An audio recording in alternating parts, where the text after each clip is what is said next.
गौर कर जाई कहानी कैसन बा कहाँ के बा। ए बिरहा के मन से सुनल जाई बिरहा कैसन बा हकीकत का बा। भूमिका कहे पर कैसे मास्टर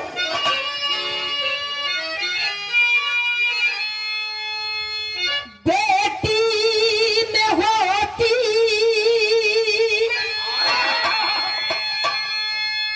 है माँ ताकि साया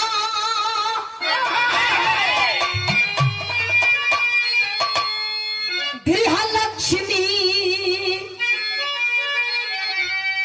कहीं जाती है बेटी। बेटी की बारात बिन शादी लौटे तो किस्मत पर आंसू बहाती है बेटी। बेटी दिखाती जो औकात अपनी चंडिका या काली कहलाती है बेटी। बेटी बेबसी के बाजार में जब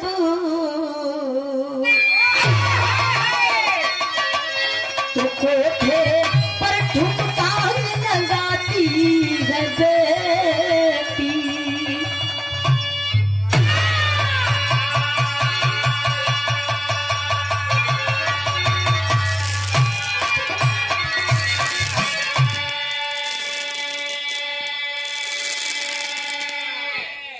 बेटी बेबसी के बाजार में जब तो कोठे पर ठुमका लगाती है बेटी। हम बहन बेटी का जिंदगी कैसे हो गई बा हो साहब। गजल की लाइन बतानी गौर कर जाए कैसे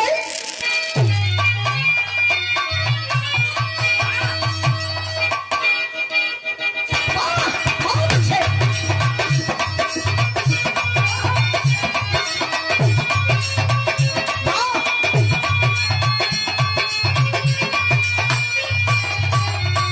ये नई गजल बा गजल बतानी गौर कर जाए गजल कैसन बा कैसे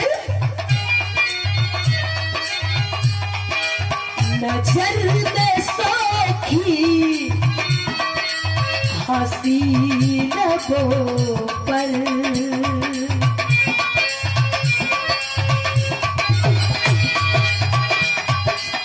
नजर में सौखी हसीन वो पर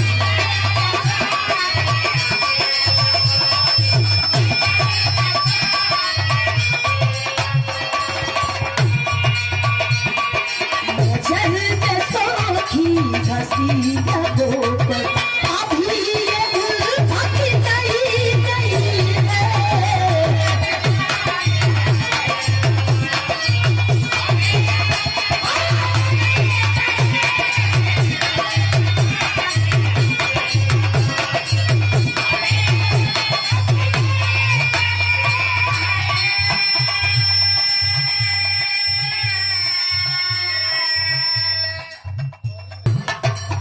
आई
से निवेदन बा कि आंख मूंद के एक दूसरे पर एकदम से विश्वास ना करे के चाहिए। विश्वास उतना करे एक जमाने में कि हमारा काम चल जाओ, वहू के काम चल जाओ। जहां विश्वास वही विश्वासघात बा। भाव बा कैसे?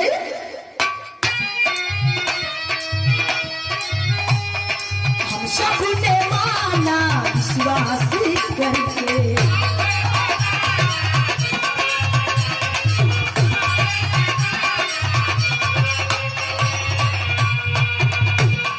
हम सब ने माना विश्वास करके, वो तो हकीकत सही नहीं है।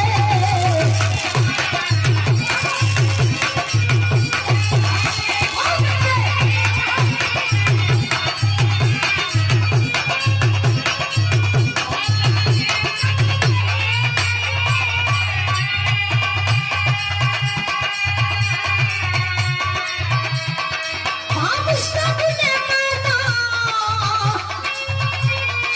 विश्वास करके, वो तो हकीकत कहीं नहीं है। हाई लाइन कितनी बड़ी लिखे बन कवि जी। कौन गाया है किसने है देखा,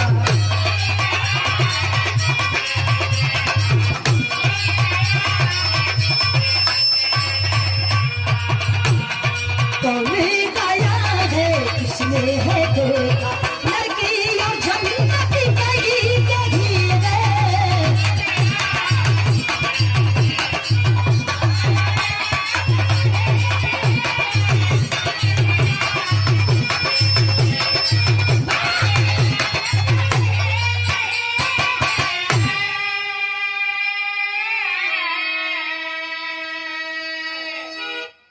कौन गया है किसने है देखा, नर्क और जन्नत कहीं नहीं है। कॉल गई है भैया, जे मर गई पता ना स्वर्ग में गई कि नर्क में गई, आके बताई नहीं। और जे जियत तो जाई नहीं जियत। यही से कहे पड़ल कौन गया है किसने है देखा, नर्क और जन्नत कहीं नहीं है। यहाँ से कहानी का शुरुआत भइल। कहानी कैसन बा, भाव कैसे बात कर।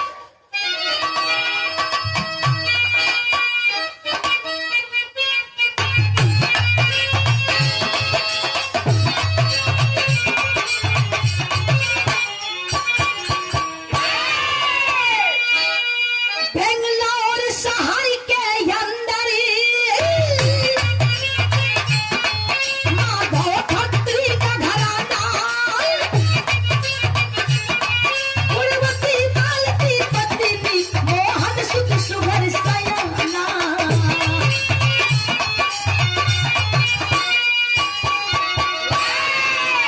तनी गौर कर ली कहानी कहाँ के बा। बेंगलोर शहर के अंदर एक छोटा परिवार के मुखिया जेकर नाम माधव खत्री बतावल गई, दुल्हन के नाम मालती बतावल गई, मालिक के कहीं बेटवा देले बारन, बेटवा के नाम मोहन बतावल गई। मोहन पढ़े लिखे बड़ा तेज तर्राक रहलन। कहीं बेटवा देले बारन जेकर नाम मोहन बतावल गई। मोहन पढ़े लिखे बड़ा तेज तर्राक बारन। लेकिन ए भैया माई बाबू को सहारा बेटवा वही बेंगलोर शहर के अंदर एक प्राइवेट कंपनी में काम करत रहलन। समय धीरे धीरे बीतल तब भैल का कहे के पड़ल, कुशाग्र बुद्धि का बेटा प्राइवेट नौकरी पाया, संग में सुषमा के साथ मंडप में ब्याह रचाया।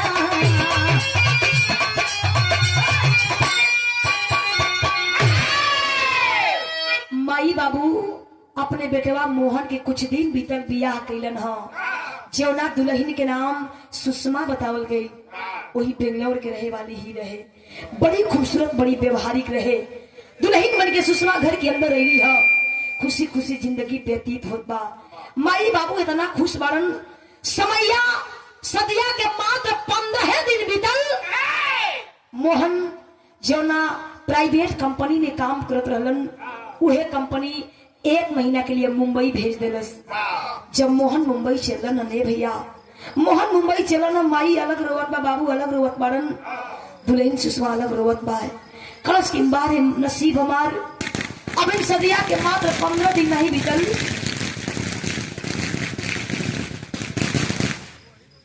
सदिया के 15 दिन नहीं बीतल, आप मुंबई जात बानी। मोहन गलन घरे पगली 1 महीना खातिर जात बानी, जल्दी वापस आ जाई। मोहन मुंबई गईलन। बारे मोहन पढ़े लिखे तेज तराक रहलन। जवन 1 महीना के काम रहे ओके 15 दिन में खत्म कर देलन। जवन 1 महीना के काम रहे 15 दिन में खत्म कर देलन। छुट्टी कितना दिन बच गई? 15 दिन बचा देलन। राती के अपने दुल्हन के लगे फोन करन, करन का हो ये सुषमा, हमरे बिना नींद आवत बा ना। सुषमा रोवत बा, लेकिन मोहन अपने दुल्हन से कहलन, गीत लागल मास्टर, गीत कवन बा।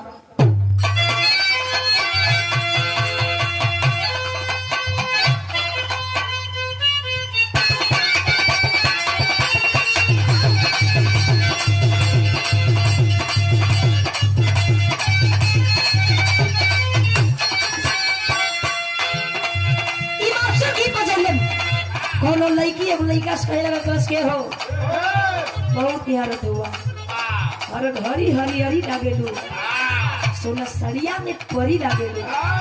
लड़किया कहे का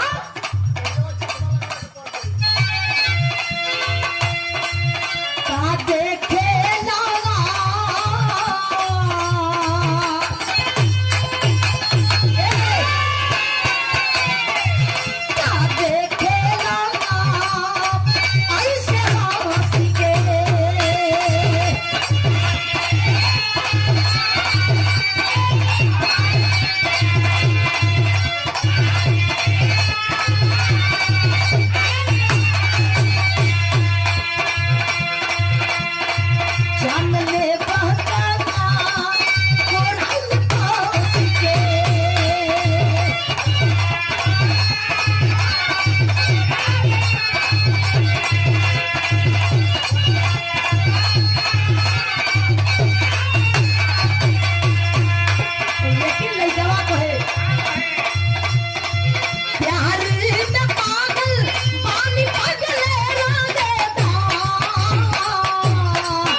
मोहन कलन के सुषमा एक पगली, हमारे बिना तो के नींद आई आवत बन रे रोवत बा सुषमा। लेकिन मोहन कलन ने का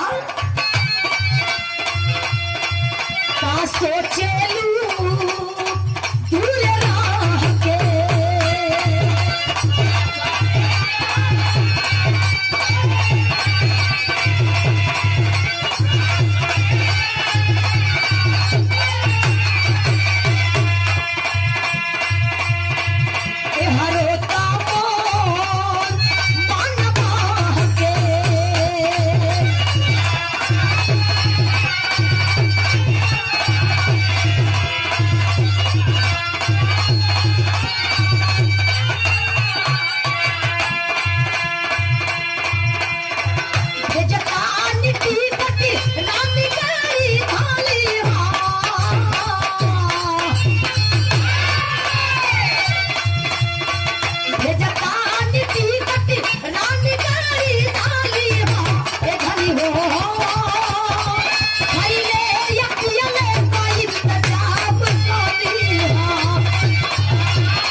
मोहन कलन के सुषमा हम तोरी मोबाइल पर व्हाट्सएप पर ऑनलाइन टिकट भेज दिल बानी और काले ट्रेन पकड़ला मुंबई आ जा 15 दिन तक 2-4-10 दिन घूम लिया जाई हम लोग के जीवन मान हो जाई।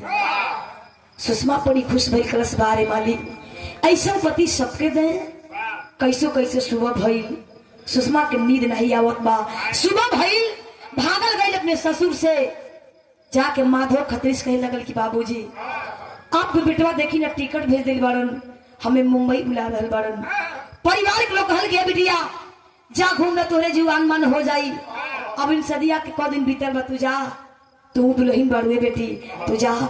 सुषमा तैयारी करके चलल हो लेकिन तेरी के भाव हो कैसे मास्टर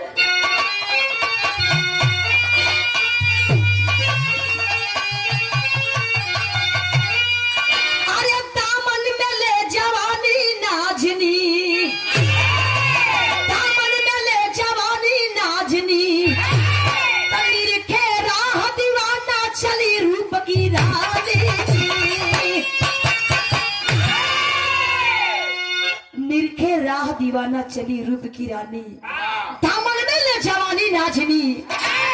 सुषमा मगन होके चलल माधव खत्री अपने बहू के ले गलन स्टेशन छोड़े स्टेशन पर बैठल बन समझावे लगन के बेटा अपन ख्याल रखिया बढ़िया से जाइए हमनों के ठीक रह जाई।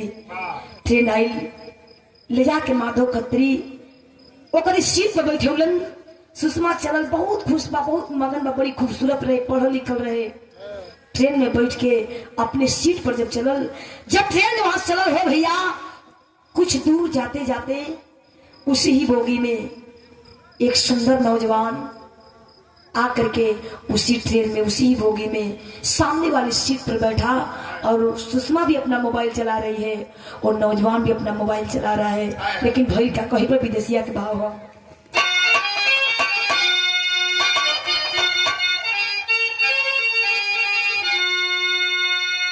सोचली सुषमा सयानी वही मुंबई में दोनों प्राणी कोई जाए जीवादानी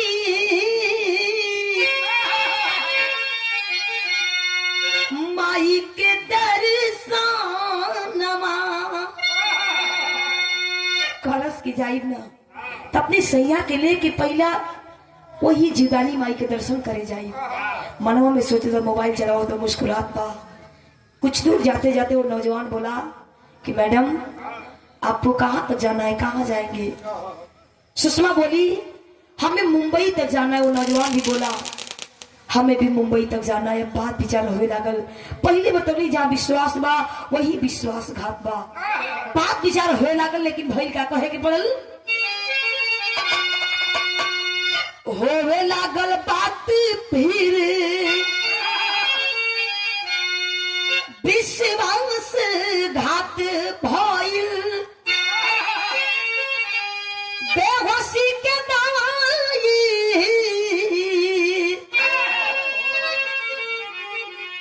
सुंघाया बेईमानवा। कहा के मैडम चाय पियेंगी। सुषमा बोली नहीं सर नहीं मैं चाय नहीं पीऊंगी। कई बार बात विचार होते होते पर्चे भी अपन देलस लेकिन सुषमा दोस्ती में आके बात व्यवहार में आके चाय पियलस। वो नौजवान कई बार चाय पिलाया आखिरी बार चाय पिलाया उस चाय में नशे की गोली डाल दिया और सुषमा को दे दिया चाय। सुषमा पी करके सो गई बेहोश हो गई। वो समझ गया वो नौजवान की लड़की बेहोश हो गई है लेकिन कैलाश का तनी गौर कर जाई। गणतव्य स्टेशन से अरे पहले वो तारी दिहलस कहे टैक्सी वाला से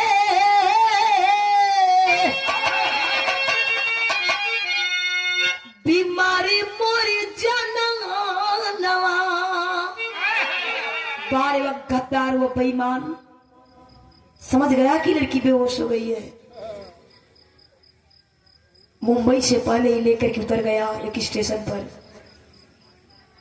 ए भैया, मुंबई से पहले ही लेकर के उतर गया, एक टैक्सी बुक किया। टैक्सी वाले से कहा कि मेरी धर्म पत्नी है, इसका तबीयत ठीक नहीं है, इसका इलाज कराना है। टैक्सी में लेटा दिया और सुषमा के सिर अपने जान पर रख लेलस कि देखे वाले के नजर नहीं है लागी कि एक और औरत ही है। सुषमा के पर्स में से उसका मोबाइल निकाल करके, सिम निकाल करके तोड़ दिया, फेंक दिया। लेके कहा गई पता गौर कर गई हो भैया। हर मोहन सुषमा से बहुत पहले बात कर रहे, सुषमा हम स्टेशन पर तुम्हारी इंतजार करब। यहाँ तक मोहन मोबाइल में ट्रेन की लोकेशन देखत बा कि अब मुंबई आए वाली बा। आके स्टेशन पे बड़ी बेसब्री से इंतजार करत बा कि हमार सुषमा आवत बा। हमन दोनों प्राणी एक दूसरे से मिल गई, कितना खुश होकर गई। बड़ी मन में सपना सजा के स्टेशन पर बैठ के इंतजार करत बा। जो ही ट्रेन स्टेशन पे आके लगल, भाग कर गया उस बोगी के पास, अंदर गया, उसके सीट के पास गया, देखा कि सुषमा नहीं है। आवाज दिया कि सुषमा, कहा कि सुषमा तू किधर है, कहा है सुषमा। तुरंत फोन लगाया, मोबाइल स्विच ऑफ। घबरा गया मोहन, आंख में आंसू आ गई। मन में गई शंका ही भई कि वार ये पापी गद्दार, आज मौका के फायदा तू उठा ली रे।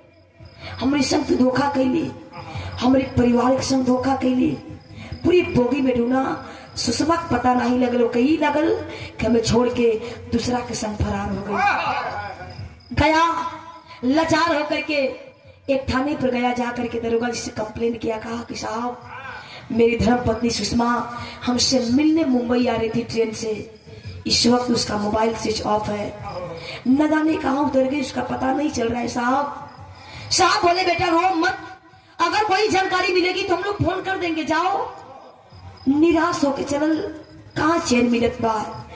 घरे भी बता दे माई बाबू यार परेशान पड़न, लेकिन ये पपिया सुषमा के बेहोशी हालत में कहाँ लेके गई बा।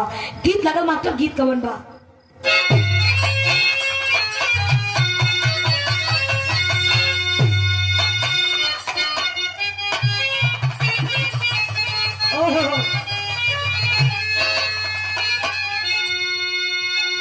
गीत देखी पुरान बा, जवान पुरान गीत में मजा और रस हो। नया 4 दिन आई खत्म हो जाए, लेकिन कबो पूरा नहीं हुई। गीत कवन बा कैसे, सेज चढ़त डरे लागे मोरी गोइया,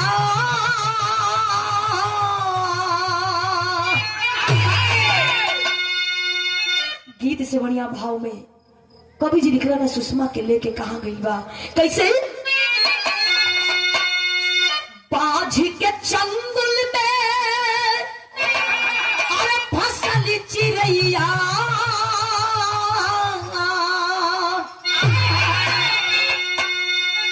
बाझ के चंगुल में फसल चिड़ैया, भैया कसैया के हाथे हो,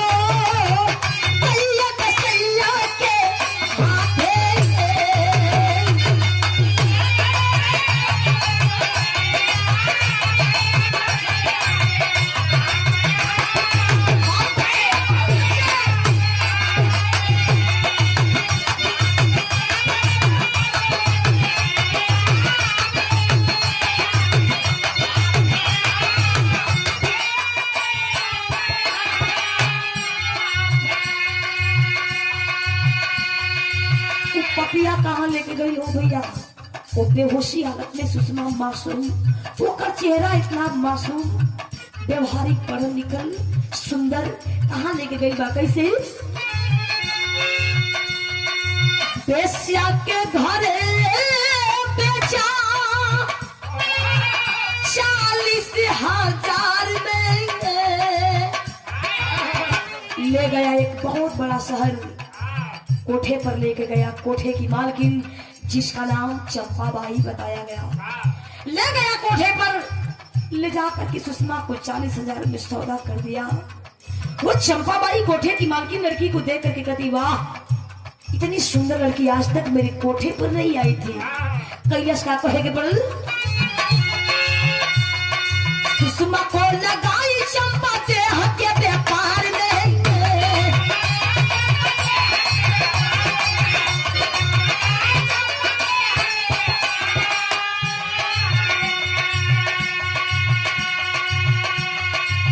काली जन्माष्टमी के होई खूब कमैया, गैया कसैया के हाथे हो, गैया कसैया के हाथे।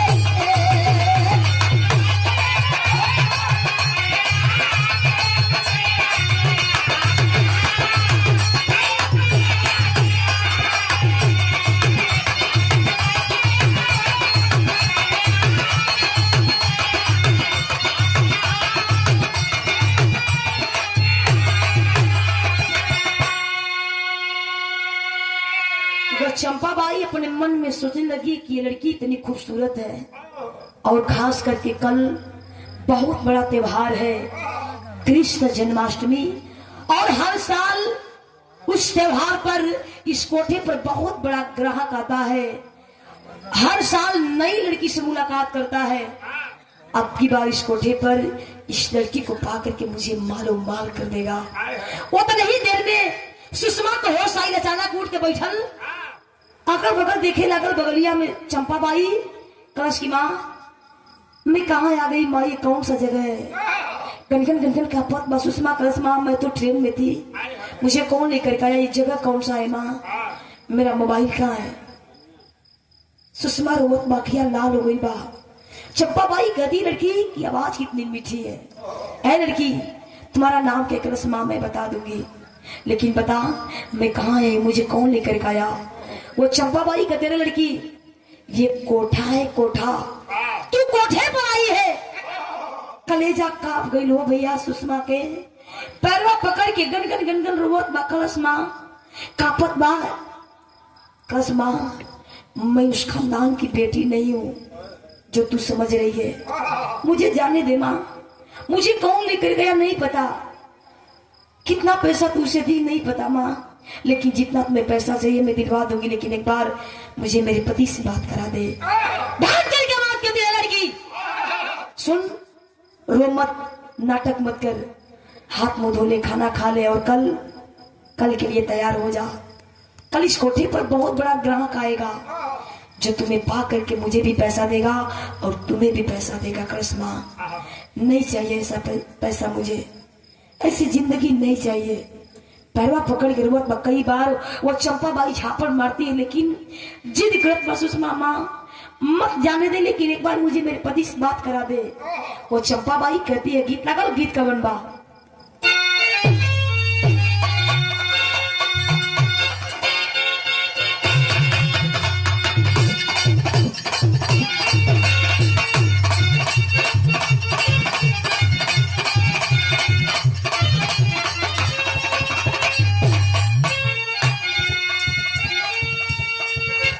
गीत बजौलन कौनो ननद भौजाई का मैटर बा।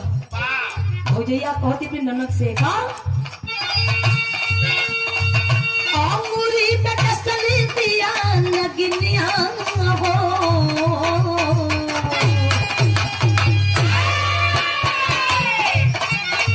अंगूरी पे कसली दिया नगनिया हो, ये ननदो भैया के बुलाई गाना।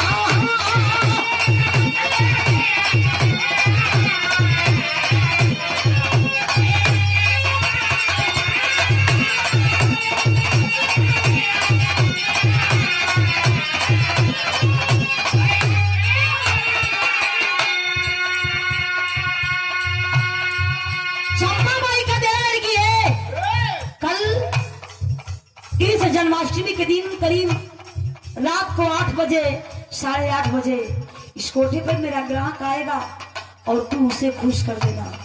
बहुत बकई से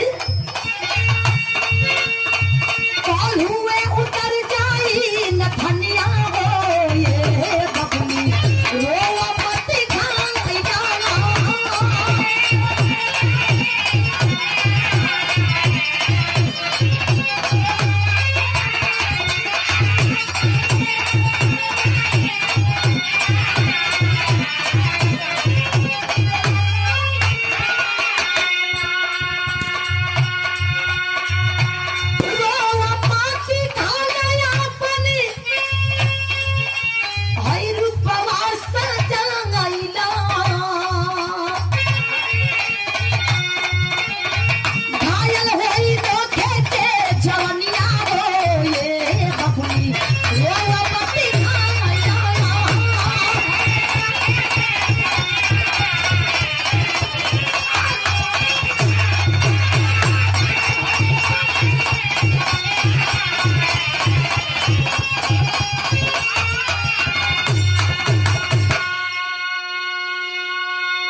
चंपाबाई कहते हैं लड़की तुम्हें डर नहीं लगता है? तू इतना मार खाई, इतना डांट सुनी, तुम्हें शर्म नहीं है? सुषमा पैरवा पकड़ के रोवत बा। इतना अश्लील, इतना गंदा कपड़ा दिया गया उस कोठे पर सुषमा को पहनने के लिए। सुषमा आखिर डर के मारे वो गंदा अश्लील कपड़ा पहन ली। पहन के वो कपड़ा एक कोने में बैठ के रोवत बा। कलश का हो मालिक, आज एक कोठे पर एक बिटिया, एक बहन और एक पत्नी की इज्जत चल जाएगा। सुषमा एक कोने में बैठ के रोवत बा। सुबह भई, जैसे सुबह भई वही कोठे के अगल बगल कोई भगवान कन्हैया की जय, कोई भजन गावत बा, कोई कीर्तन गावत बा, कोई जयकारा लगावत बा। लेकिन कोठे पर सुषमा लाचार गुहार लगावत बा, अपने इज्जत खातिर भीख मांगत बा। एक कोठवा पर देखी होए का जात बा। भाव हा कैसे बात कर?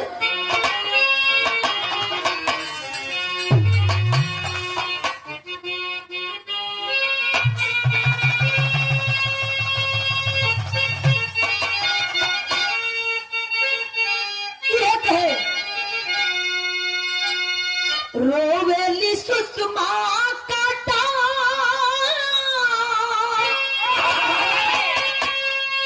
विपदा के बलाइया हो कन्हैया भैया,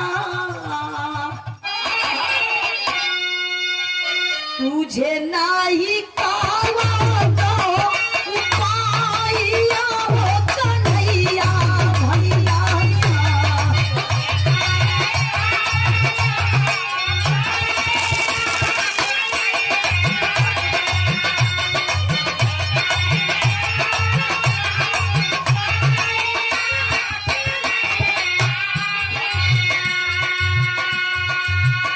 द्रौपदी बगिनिया के बनल सहाइया हो कन्हैया भैया,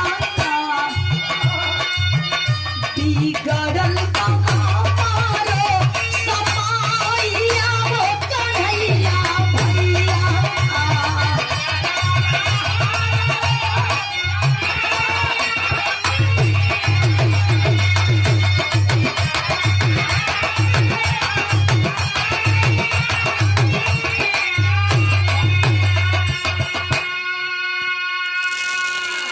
आखिर रात हो गई हो भैया, करीब 8:30 बजे उसी कोठे पर अब होए का जात बा। पापड़ से भाव हो कैसे?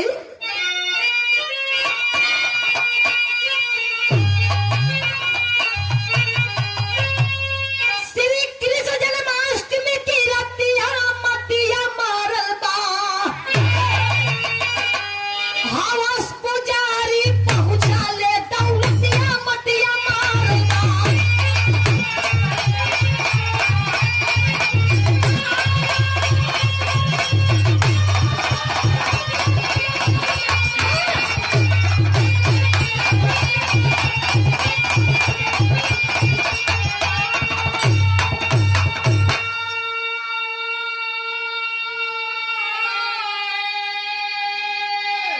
उसी कोठे पर करीब 8:30 बजे, उसी कोठे पर करीब 8:30 बजे एक नौजवान, बहुत अमीर व्यक्ति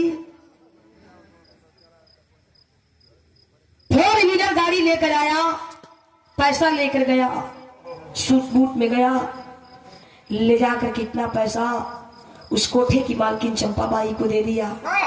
हंस रहा है वो चंपाबाई। सुषमा के रूम की तरफ इशारा कैलस। और नौजवान जब सुषमा के रूम में गया तो भाई का कहे कि पड़ल,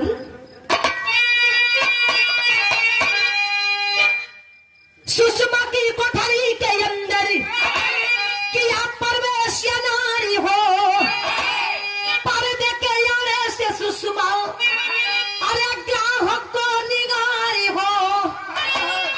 श्री कृष्ण जन्माष्टमी की रातिया मतिया मारल बा। हवस पुजारी पहुंचले दौलत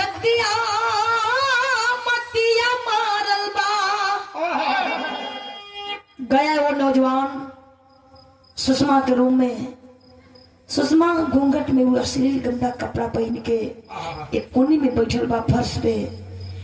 गया वो नौजवान सुषमा के रूम में अंदर से दरवाजा बंद कर लिया, जाकर के बेड पर बैठा और कहा कह रानी अरे पगली तुम नीचे बैठी है रे, आज तुम्हारे साथ मैं रात बिताने के लिए बहुत पैसा दिया हूँ।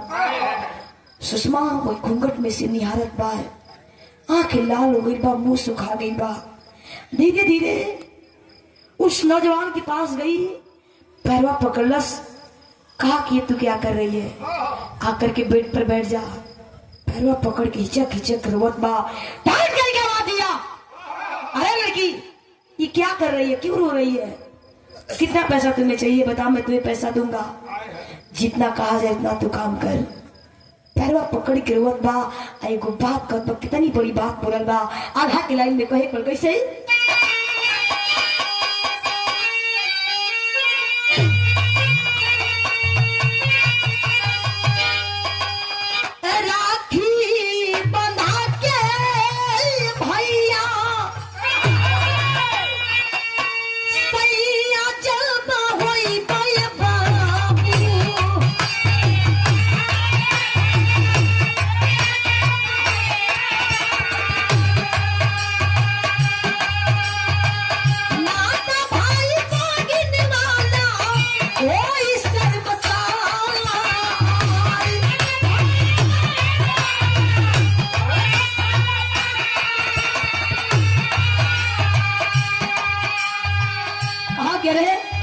ये क्या तू बकवास करे, क्या हुआ है तुम्हें, पागल हो गई है, आज तुम्हें पता है कितना पैसा दिया, वहां चल बेड पे बैठ जा।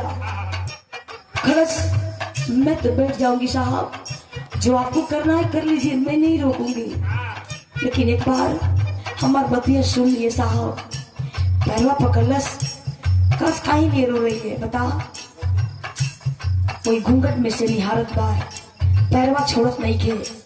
कस आज हो सके तो ऐसा आपके, आज आपके पास बहुत पैसा हो गई बा, बहुत पैसा वाला हो गई बने, आप नहीं जानत लेकिन हम आपके जानत बने।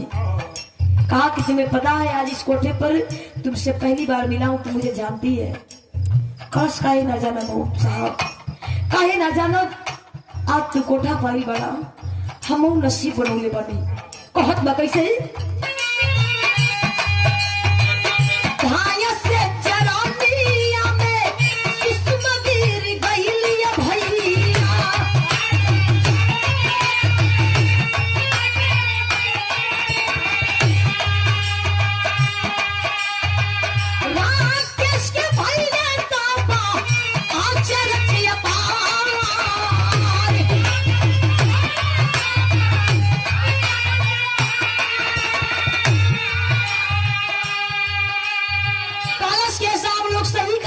पैसा पाके बहुत लोग अंधा हो जाला, कुछ ना देखेला।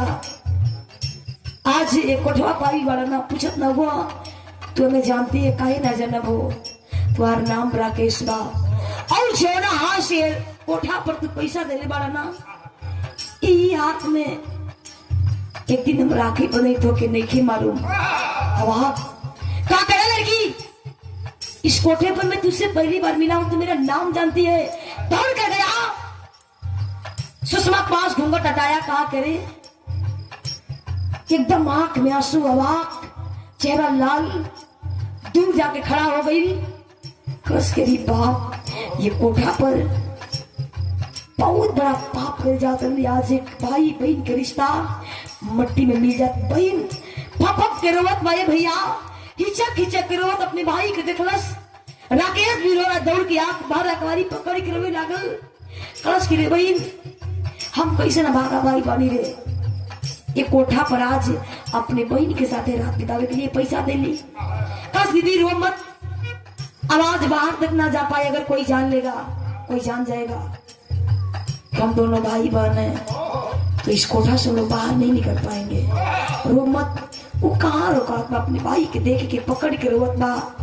कस दीदी ये बताइए, कोठा पर हम तक ग्राहक बन के ली, हम तो पैसा पाके अंधा हो गई, ग्राहक बन के ली, लेकिन ये कोठवा पर तू कैसे दी, कहत बा कैसे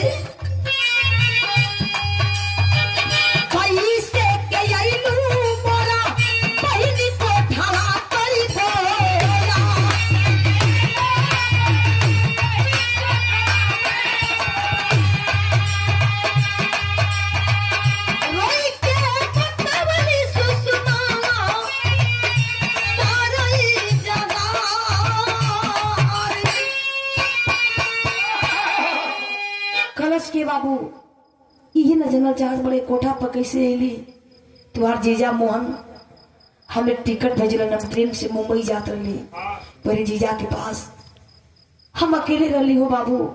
सामने वाली सीट पर एक नौजवान बैठा था, हमसे बात विचार किया, चाय पिलाया, हम कब बेहोश हो गई हम के ला के कोठा पर बेच देना समय नहीं मालूम हो बाबू। हमार मोबाइल भी नहीं के मेरे पास कि तू लोग के खबर करे। राकेश पकड़ के रोवत बगल दीदी रोमत एक भाई के वादा बा रोवे लागल कस दीदी हमार जान बेशक चल जाई लेकिन एक भाई के वादा बा तो के हम कोठा से बाहर निकालब भले हम मर जाए लेकिन जीते जी तो के कोठा पर आई ना दे दीदी। राकेश जब जाए लागल कोठा से बाहर दौड़ के जाके पैरा पकड़ के बस के बाबू एक बार तनी हमसे अपने जीजा से बात करा था। राकेश तुरंत फोन लगाया मोहन के पास। मोहन फोन उठाया, सुषमा खाली एक ही बार आवाज हेलो बोलस। मोहन आवाज पे पहचान गया, क्या करे सुषमा तू तो बेवफा है रे और आज तुमसे बात कर रही है, शर्म नहीं आ रही है तुमको? सुषमा के रोला के अलावा मुंह से आवाज नहीं के आवत। राकेश फोन ले लिया, कलश के जीजा माँ की सारी बात बतावत बनी। राकेश जब बाहर निकल कलश बाबू एक उपकार कर दिया हमार भैया, एक एहसान कर दिया कि हमके कोठा से बाहर निकाल दिया, नहीं तो हम कुछ दिन के मेहमान बनी हम मर जाइबो बाबू। ये कोठा पर अपन आबरू नहीं की बेचल चाहत। आप भूल बन के नमस्ते प्रणाम बा। राकेश भाग के गई कहा मोहन के पास जाके सारी बात बतौले ना। मोहन तुरंत गिरन थाने पर पहले से कंप्लेन भइले रहे, जाके मोहन दरोगा जी सारी बात बतौले ना। दरोगा जी अपन दल बल लेके वही कोठा पर गइलन। कोठा पे छापा पड़ल, हाकार मच गई, सब वही इहर उहर भागत बा। सुषमा वही कोठा पर से खिड़की से जब एक नजर अपने पति मोहन के देखलस, अपने भाई राकेश के देखलस, पगली बन के पौरैया बन के दौड़ल भागल आई, अपने पति के बाहर अखबारी पकड़ के रोवे लागल। कलश की जल्दी से यहाँ से लेके चली, अभी जाइए एक मिनट ना रुकल जाइए, हम मर जाइए। हम एक कोठा पर एक एक पल कैसे बितौली, हम बेवफा नहीं की हो तो उनके बेवफा कहत बड़ा ना, हम अभी भी वैसे ही बने, हम बेवफा नहीं की। पति पत्नी के प्यार देख के सबकर रूह कांप गई, आंख से आंसू आवे लागल, पकड़ के रोवत बा। लेकिन राकेश अपने आप के दोषी ठहरावत बा। करस की आज हम कैसे अपने बहन के सामने मुंह दिखाई कि आज ये कोठा पर अपनी बहन के साथ रात बितावे खातिर पैसा देली। राकेश रोवत बा, मुंह छिपावत बा। सुषमा गल कलश करे बाबू, अरे राकेश, अरे पगला तो दोस्त नहीं खे रे, तू हमारे एक बात सुने, कोठा पर तो मेरे खातिर का चीज बाड़ा? सुषमा बतावत बा, खड़ी के भाव है कैसे? सुषमा कहने गले बाबू रो मत दे राकेश, तू हमारी खातिर कोठा पर का बन के हमारी खातिर तू का चीज बाड़ा? खड़ी के भाव कैसे कहती है?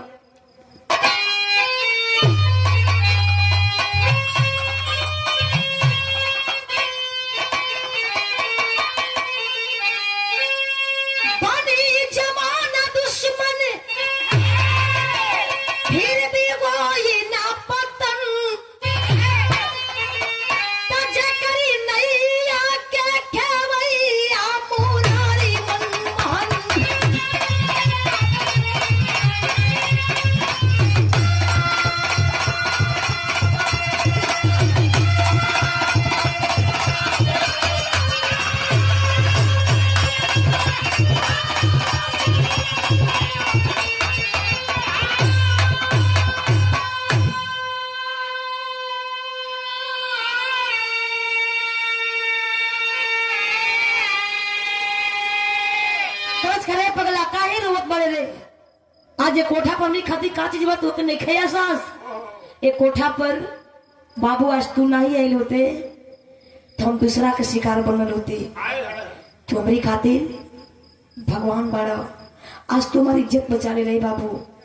ये कोठा पर तुम्हार बहन दूसरा के शिकार हो जाए। सुषमा के चलते ही जितना निर्दोष लड़की वो कोठा पर रही बाहर निकल के एली पकड़ के सुषमा करवत वाली कली की दीदी 2 वक्त की रोटी के लिए एक कोठा पर अपन इज्जत बेचत रही जा। आज हमन के आजाद हो गई जा तोरी चलते हमारी खातिर तू हमन खातिर भाग्य बढ़ो हमन के नसीब अच्छा रहे कि तोरे ऐसा बहन मिलल कि हमनों की जिंदगी तू बचा ले लो। आज हमन के आजाद हो गई ले जा। सुषमा रोहत बा कुल वो कोठा पर की लड़की कहे लगली कि नारी हो तो वैसी अपन तलाक बचौलस साथे साथे हम लोग जिंदगी बचा लेलस। एक कोठा पर कैसन जिंदगी बा मन के जान गेली जा। यही से कह जाला कि आंख मुन के एक दूसरे पर विश्वास ना करे के चाहिए। हम का सोचत बानी आप लोगों के मन में का चलत बा नहीं जानत विश्वास उतने करे कि काम हमनों को चल जाए आप लोगों के चल जाए। आंख बंद करके दूसरे पर विश्वास करे लायक नहीं खे। आज के जमाना में के अपन बा के पराया बा नहीं खे जान पावत। अगर चाय नहीं पिए रही तो आज कोठा पर ना गई हो।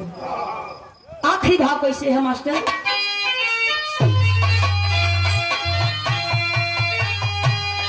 हरि अनंत हरि कथाय अनंता कहा गए गुरु बिहारी कवि ने अपने कलम से सींचे अरे कविता की फुलवारी दामन में